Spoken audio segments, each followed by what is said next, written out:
In the previous video, we learned how sketches preserve the whir of a crime scene.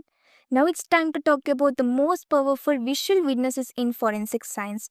A witness that never forgets, never changes its statement, and never gets confused under cross-examination. Today's topic is crime scene photography and videography, the process of freezing a crime scene in time. Because once a crime scene is released, it can never be recreated exactly the same way again. And what the court finally sees depends on how well the scene was recorded. Purpose of crime scene photography. Crime scene photography creates a permanent visual record of the scene as it was found. Its purpose is to document the original condition of the scene, capture the position of evidence, support notes and sketches, allow later reconstruction, and present unbiased facts in court.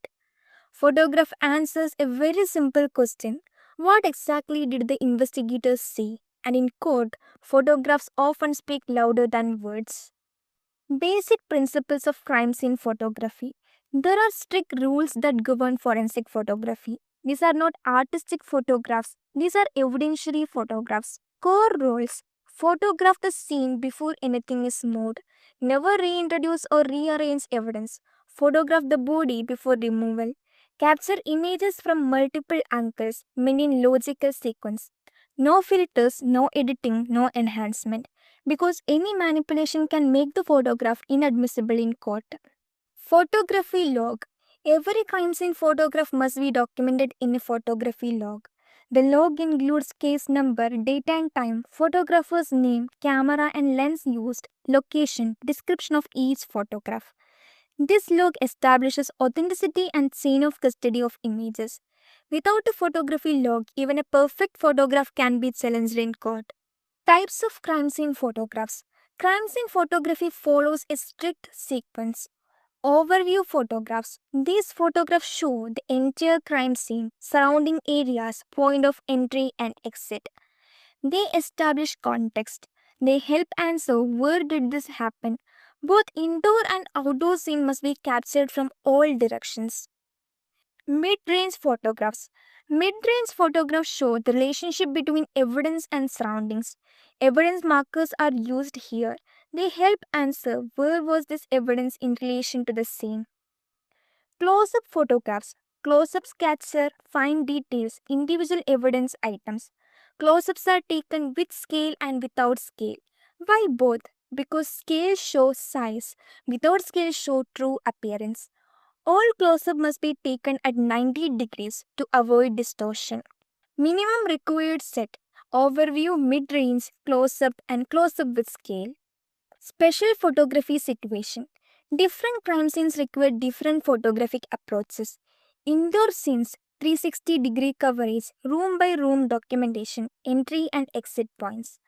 Outdoor scenes: wide angle views, landmarks, GPS references, aerial or elevated shots. Night photography: tripods, floodlights, painting with light technique. Bloodstain photography: pattern documentation, directionality, luminol photography if required. Impression evidence: oblique lighting, tripod use, close up with scale. Firearm scenes: bullet paths, record set, cartridge cases, weapon position. Digital photography and file handling.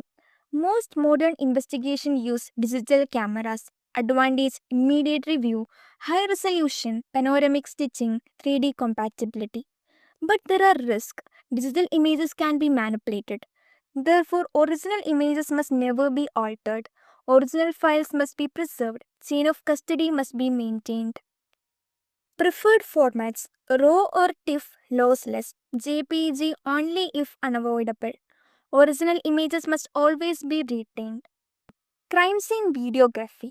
Photography captures moments, videography captures movement and continuity.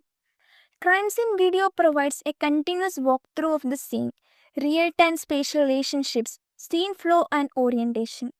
Videos are especially useful for large scenes, complex layouts, arson cases, outdoor or disaster scenes. Rules for videography. Videography follows strict disciplines. Move slowly, maintain logical direction, avoid fast panning, avoid zoom abuse. One person narrates, no background conversation, no unnecessary personal in frame. Everything recorded can be played in court. Limitations of video. Video has limitations: camera shake, poor lighting, sound interference, depth distortion. That's why video support documentation. It does not replace photography or sketches. 3D and advanced documentation.